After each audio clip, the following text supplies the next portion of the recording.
Que a graça e a paz do nosso Senhor Jesus Cristo esteja sobre a sua vida e sobre a vida de toda a sua família. É com imensa alegria que estamos aqui mais uma vez no canal Palavras de Vida para trazer uma palavra de Deus ao seu coração.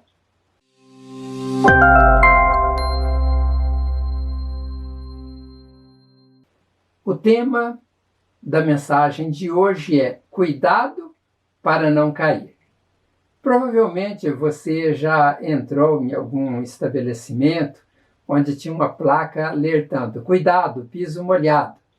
Sabemos que esta placa não é um aviso para não molharmos os calçados, mas é para ficarmos atentos para não deslizarmos e cairmos. Cair é algo desconcertante. Quando alguém cai em público, normalmente fica constrangido e envergonhado. E às vezes a pessoa fica até sem saber, o que fazer.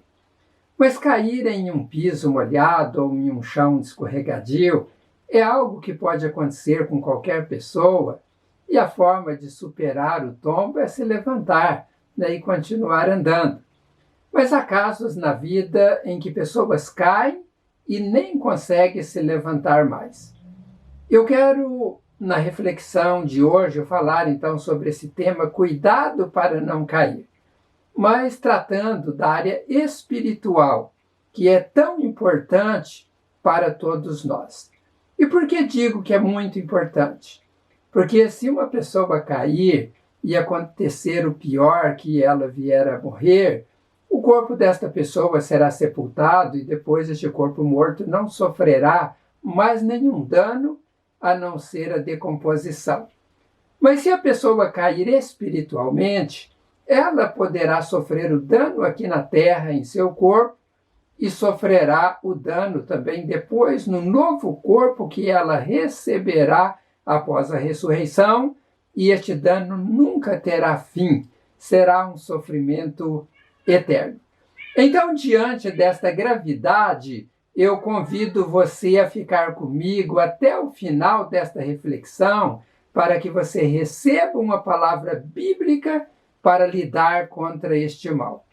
O texto que quero ler está registrado em 1 Coríntios, capítulo 10, versos 12 e 13, que, de acordo com a Almeida Corrigida Fiel, diz o texto o seguinte: aquele, pois, que cuida estar em pé, olhe, não caia. Não veio sobre vós tentação, senão humana, mas fiel é Deus que não vos deixará tentar acima do que podeis. Antes, com a tentação, dará também o escape para que a possais suportar. Olhando para este verso 12 do capítulo 10 de 1 Coríntios, que diz: aquele, pois, que cuida estar em pé, olhe, não caia, podemos identificar que há um contraste aqui entre ficar de pé e entre cair. Quando estudamos no curso de teologia os métodos indutivos de estudos bíblicos, me lembro que meu professor norte-americano, Melvin Noah, ele dizia: olha, quando houver contrastes dentro de um verso ou de um texto bíblico, preste muita atenção nesses contrastes, porque normalmente eles trazem grandes ensinos para as nossas vidas. Então vamos ver detalhadamente estas palavras ficar de pé e cair, que são contrastes neste verso.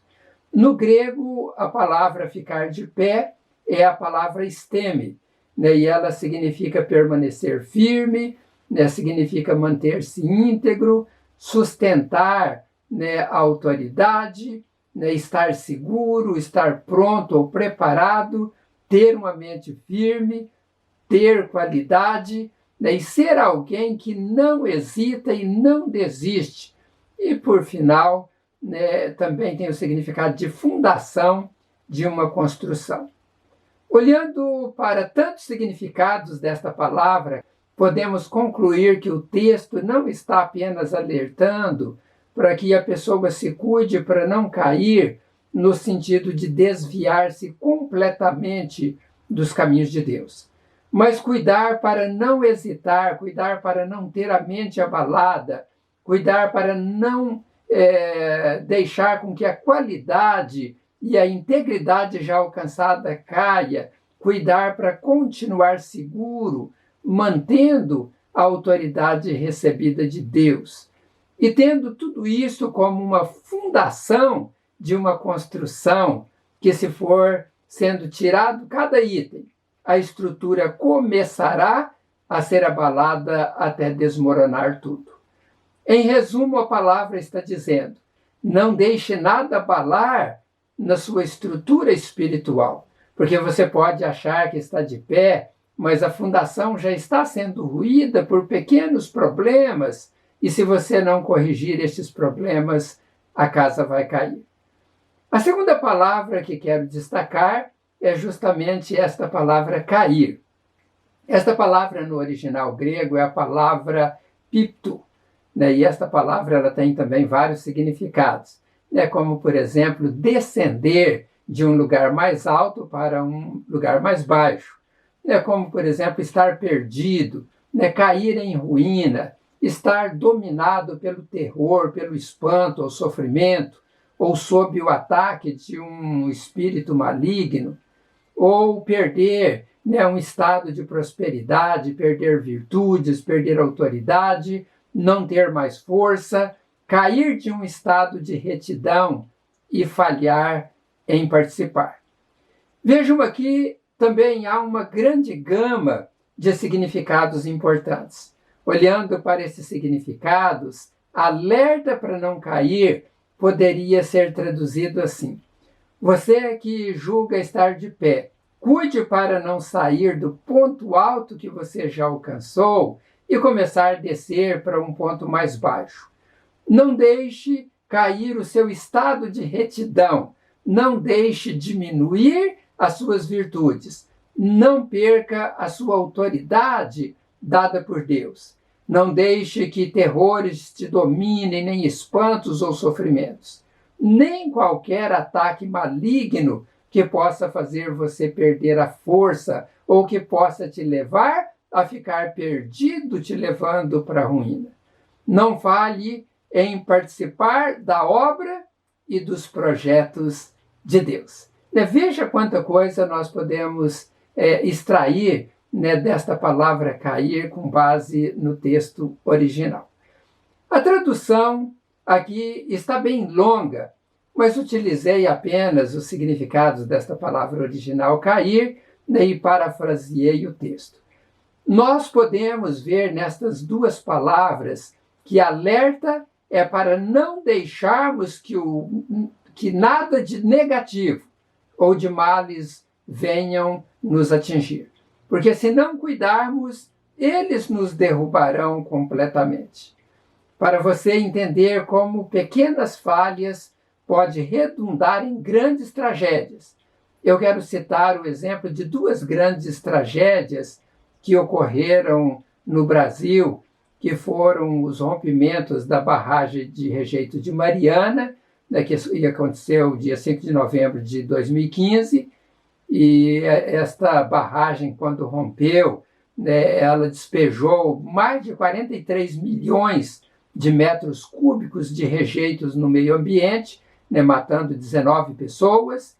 E nós tivemos depois, no ano de 2019, dia 25 de janeiro, uma outra tragédia ainda maior, aquela que aconteceu em Brumadinho, em Minas Gerais.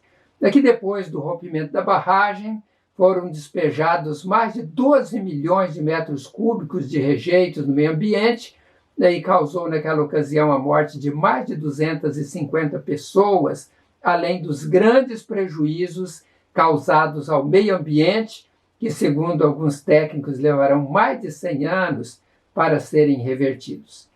Essas duas tragédias aconteceram porque as empresas Samarco e Vale do Rio Doce não corrigiram pequenas falhas na barragem. Estas falhas foram aumentando até chegarem ao ponto de se romperem e causar todas aquelas tragédias já conhecidas por todos nós. O cristão também tem as pressões dos rejeitos do mundo. Esses rejeitos, ao contrário dos rejeitos daquelas represas, não pressionam a barragem para sair de dentro para fora, mas pressionam para entrar de fora para dentro. E assim, arruinar e fragilizar a vida espiritual, até destruí-la completamente. Não podemos deixar que estes males invadam nossos corações. Não podemos deixar que eles cresçam em nossa vida.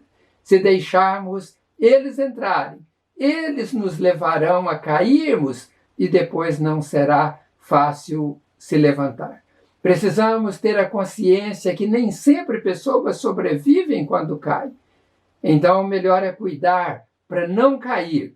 Deus sabe disso e por isso nos dá esta palavra para cuidarmos e não cairmos. Agora, voltando ao texto que lemos inicialmente, lá em 1 Coríntios capítulo 10, no verso 13, é importante observarmos que estes males vêm das tentações e que elas não estão acima do que podemos resistir ou suportar. Veja o que diz o texto. Não veio sobre vós tentação senão humana, mas fiel é Deus, que não vos deixará tentar acima do que podeis. Antes, com a tentação, dará também o escape para que possais suportar. Esta palavra tentação que aparece neste texto é a palavra no grego peirasmos. Esta palavra tem vários significados também no original, como tentação da fidelidade, da integridade, da virtude, da constância, sedução ao pecado, desvio da fé e santidade, adversidades, aflições, aborrecimentos e rebelião contra Deus. Vejam, são tentações originadas pelos desejos internos e também pelas circunstâncias externas. São várias as origens destas tentações. Às vezes fechamos as portas para determinadas tentações em algumas áreas da nossa vida, mas são muitas as tentações e elas vêm de todos os lados. Então, para não sermos vítimas delas, precisamos estar revestidos do Espírito Santo de Deus e nós precisamos cuidar para que este revestimento permaneça em nossa vida. E nós precisamos, então, dedicar horas da nossa vida lendo a palavra de Deus, orando, se consagrando através de jejuns. Lembram das palavras do Senhor Jesus Cristo a Pedro, quando ele estava lá no Getsêmani, e ele diz assim para Pedro, e Pedro estava dormindo com os outros discípulos, ele disse: orai e vigiai para não cairdes em tentação. O espírito está pronto, mas a carne é fraca. De vez em quando, eu encontro pessoas que dizem: ah, pastor, a tentação é muito grande, eu não consigo resistir, eu sou fraco. E eu digo para elas: ah, você está fraco? Se fortaleça no Senhor e na força do seu poder. É isto que devemos fazer. Paulo falou sobre isso e está registrado em Efésios capítulo 6, versos 10 a 11, e o texto lá, de acordo com a Almeida Corrigida Fiel, diz o seguinte: no demais, irmãos meus, fortalecei-vos no Senhor e na força do seu poder. Revesti-vos de toda a armadura de Deus, para que possais estar firmes contra as astutas ciladas do diabo. Notem que Paulo está orientando aqui a igreja do Senhor Jesus. Ele diz: no demais, irmãos meus, fortalecei-vos no Senhor e na força do seu poder. A igreja de Jesus Cristo, se quiser vencer as tentações deste mundo, precisa seguir esta orientação divina. Não há respaldo bíblico para alguém dizer que não consegue resistir às tentações porque a tentação é muito grande. O próprio texto que lemos inicialmente refuta esta ideia. O texto lá em 1 Coríntios capítulo 10, verso 13, agora de acordo com a nova tradução da linguagem de hoje, diz assim: As tentações que vocês têm de enfrentar são as mesmas que outros enfrentam, mas Deus cumpre a sua promessa e não deixará que vocês sofram tentações que vocês não têm forças para suportar. Quando uma tentação vier, Deus dará forças a vocês para suportá-la e assim vocês poderão sair dela. Este verso destaca duas coisas importantes. Primeiro, você não é o único ou a única que sofre tentações. Outras pessoas já sofreram. Tem aquelas que estão sofrendo neste momento e outras que irão sofrer. Sempre existirão tentações. Segunda coisa que este texto revela é que Deus não permite que venham tentações maiores do que podemos suportar. Quando não suportamos, é porque negligenciamos a palavra de Deus, é porque nós não rendemos, né, aquilo que Deus estabelece como regras e acabamos então rendendo a força do mal. Então não é porque a tentação está acima que nós não podemos suportar, mas não suportamos porque não estamos honrando a Deus. Deus não somente dá forças para suportarmos, mas ele também dá o escape.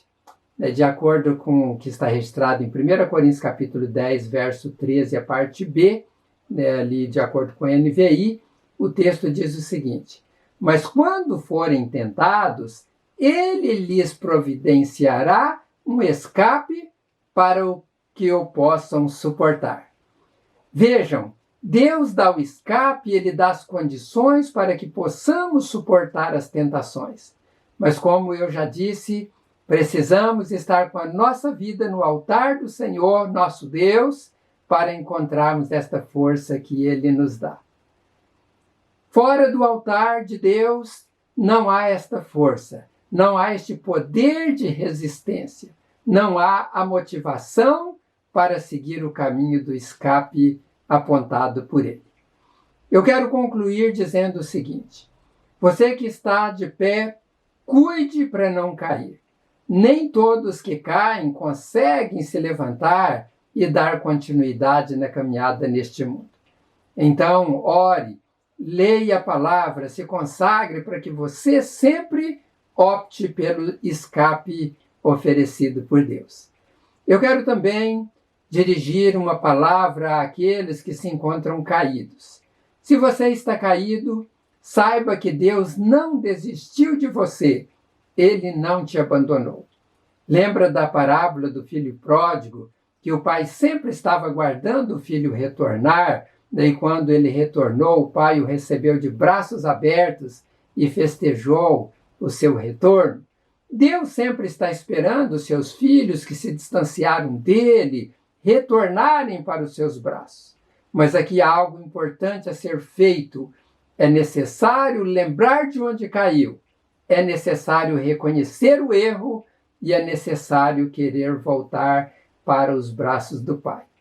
Eu gosto muito de uma frase que disse Joseph Benson, que foi um dos primeiros ministros e líderes do movimento metodista na época de John Wesley. Ele viveu ali desde meados do século XVIII até os anos 21 do século XIX. E Joseph Benson disse: não é possível nenhuma igreja ou cristão individual, seja professor, público ou membro particular, que tenha perdido o primeiro amor, que consiga recuperá-lo sem dar os seguintes 3 passos. O primeiro passo é lembrar de onde caiu. O segundo passo, arrepender-se. E o terceiro é voltar a fazer os primeiros trabalhos. Que ensino rico nos deixou este servo de Deus. É preciso lembrarmos, se caímos, onde caímos. É preciso arrepender do erro. É preciso voltar a fazer as primeiras obras de quando Deus nos chamou para ingressar no seu reino. Aqueles que rejeitam esta oportunidade dada por Deus, conforme diz em Apocalipse capítulo 3, lá no verso 5, a parte B, Deus virá até esta pessoa e tirará dela o seu candelabro ou o seu candeeiro, conforme diz uma outra tradução. Na nossa compreensão, o que o texto ali está dizendo, Deus tirará aquilo que poderá produzir luz para esta pessoa ser bênção neste mundo. Esta pessoa sem esta luz não servirá para mais nada. Então, se você é esta pessoa que caiu, a hora de voltar para Deus é agora. Volte para Deus. Ele quer manter este candeeiro, Ele quer manter este candelabro em você, para que você volte a ser a luz do mundo e o sal da terra. Se você está caído, vou orar agora para que Deus lhe ajude a voltar. Não importa o pecado que te derrubou. Como diz as Sagradas Escrituras em 1 João capítulo 1, verso 9, se confessar os vossos pecados, Ele é fiel e justo para perdoar os pecados e purificar de toda injustiça. Veja que o texto diz todos, ou os no plural, ele não diz apenas alguns. Então, os pecados e toda injustiça. Creia nesta grande dádiva de Deus e siga esta orientação de Deus para que você seja um instrumento de Deus neste mundo. Oremos ao nosso Deus. Senhor, eu te agradeço por me permitir transmitir a tua palavra a estas pessoas que me ouvem através, ó Deus, deste canal Palavras de Vida. E eu peço no nome do Senhor Jesus que o Senhor abençoe estas pessoas para que elas mantenham firmes no caminho do Senhor, para que elas cuidem para não cair, para que elas sejam fortalecidas no Senhor e na força do teu poder. Ó Deus, quanto aquelas pessoas que caíram e que me ouvem através desta mensagem, ajude, ó Deus, toque nestes corações, ajude estas pessoas a voltar-se para o Senhor, ó Deus, confessando os seus pecados, arrependendo-os dele. E eu sei, ó Deus, que o Senhor aceitará o retorno destas pessoas de braços abertos e o Senhor abençoará e usará estas vidas para serem a luz do mundo e o sal da terra. Ó Deus de poder, coloque as tuas mãos e restaure este coração agora. E eu te peço em nome de Jesus. Peço a Deus também que o Senhor abençoe o teu povo, ó Deus, fazendo com que eles prosperem em todos os seus caminhos. E abençoe, ó Deus, aqueles que estão enfermos. Tira esta doença da cabeça aos pés e dai saúde plena. Esta é a minha oração em o nome do Senhor Jesus. Amém. Que Deus abençoe rica e abundantemente a sua vida. Agradeço de permanecer conosco até aí no final da mensagem. E eu peço para que você compartilhe esta mensagem para os seus amigos, porque você vai também ser um semeador da Palavra de Deus. E ainda peço a todos vocês que não se inscreveram no canal Palavras de Vida, que se inscreva, porque você vai ser o nosso parceiro, a nossa parceira neste projeto de Deus, neste mundo. Então, que Deus abençoe a sua vida. Até em breve, se Deus assim quiser. Um grande abraço a todos e a todas.